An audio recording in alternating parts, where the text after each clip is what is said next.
Palliative ദിനാചരണ ഭാഗമായി Puthanathani Shanthi palliative care society palliative പക്ഷാചരണം സംഘടിപ്പിച്ചു. ആദവനാട് പഞ്ചായത്ത് അധ്യക്ഷൻ KT ആസാദ് പ്രവർത്തനങ്ങളുടെ ഉദ്ഘാടനം നിർവഹിച്ചു. Pavan gold light star complex Tirunavaya road Puthanathani. ഏവർക്കും പവൻ ഗോൾഡ് ലൈറ്റിന്റെ ഹൃദയം നിറഞ്ഞ ക്രിസ്തുമസ് ന്യൂ ഇയർ ആശംസകൾ. സാർവത്രിക പാലിയേറ്റീവ് പരിചരണം അയൽപ്പക്ക കൂട്ടായ്മയിലൂടെ എന്ന സന്ദേശവുമായി 2 ആഴ്ച നീണ്ട പ്രവർത്തനങ്ങളാണ് സംഘടിപ്പിച്ചത്. ആദവനാട് പഞ്ചായത്ത് അധ്യക്ഷൻ KT ആസാദ് ഉദ്ഘാടനം ചെയ്തു. ജനുവരി 1 മുതൽ 15 തീയതി വരെ ഇതിന്റെ കളക്ഷൻ സ്വീകരിക്കുകയാണ്. നമ്മുടെ ബാപ്പത്തിയിലെ കുട്ടികൾ ഇവിടെ എത്തിയിട്ടുണ്ട്. ഇതുവരെ അവർ വീടുകളിലൊക്കെ നമ്മുടെ ചുറ്റുഭാഗത്തുള്ള കോളേജുകളിലെയും അതുപോലെ സ്കൂളുകളിലെയും മറ്റു യുവാക്കളൊക്കെ വീടുകളിലും അതുപോലെ കടകളിലൊക്കെ കയറി ഇറങ്ങി ഇതിന് ഒരുപാട് ഫണ്ടുകളും കാര്യങ്ങളൊക്കെ സ്വരൂപിക്കുന്നുണ്ട്.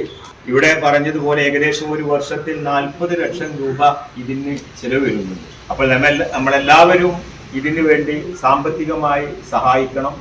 നല്ല രീതിയിൽ തന്നെ നമുക്ക് ഈ സംവിധാനത്തെ മുന്നോട്ട് കൊണ്ടുപോകണം. പ്രത്യേകിച്ച് വിദ്യാർത്ഥി സുഹൃത്തുക്കളെ ഈ സന്ദർഭത്തിൽ T സൈനുദ്ദീൻ അധ്യക്ഷനായി.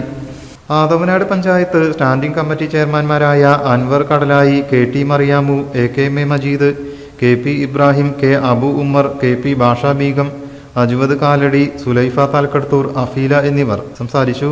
പുത്തനത്താണി പ്രദേശത്തെ വിവിധ വിദ്യാഭ്യാസ സ്ഥാപനങ്ങളിലെ 300-ൽ പരം SIP വോളണ്ടിയർമാർ, KVVS Puthanathani unit youth wing ഭാരവാഹികൾ എന്നിവരും പാലിയേറ്റീവ് സന്ദേശ പ്രചാരണത്തിൽ പങ്കെടുത്തു.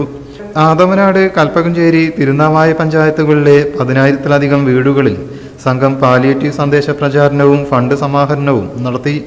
VP Shahir, MK Kunhippa, Kamalu Kanmanam, KP Musa, Sakeena ഐരാനി, Babu ഇസിറ്റോക്ക്, K Sarath, KM Muhammad, Jamshi, Shaji, Adil, Azeez എന്നിവർ നേതൃത്വം നൽകി. News desk media vision. Pavan gold light star complex Tirunavaya road Puthanathani. ഏവർക്കും പവൻ ഗോൾഡ് ലൈറ്റിന്റെ ഹൃദയം നിറഞ്ഞ ക്രിസ്തുമസ് ന്യൂ ഇയർ ആശംസകൾ.